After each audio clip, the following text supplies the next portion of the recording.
I came into it because I loved working with my hands. I loved being creative and getting to see the end result. I thought it'd be a great first step in my career. Okay. I thought that it'd give me an advantage over the general guy trying to get a job as a carpenter. Good job. And honestly, I couldn't have asked for better instructors. We need to follow the profile. You get the one-on-one with somebody who's been in the trade a really long time, has experienced a lot of different things. That looks good. We teach the students both traditional methods of construction, what has been in the industry for the last 5 decades, to where we're moving into the future. We're looking at sustainable practices, materials, applications, methods.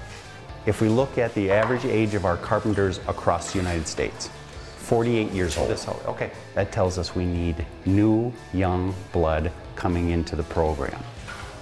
So I guess the end result is, I don't know, living the American dream, having a good job with a good boss, and being able to do what I love every day.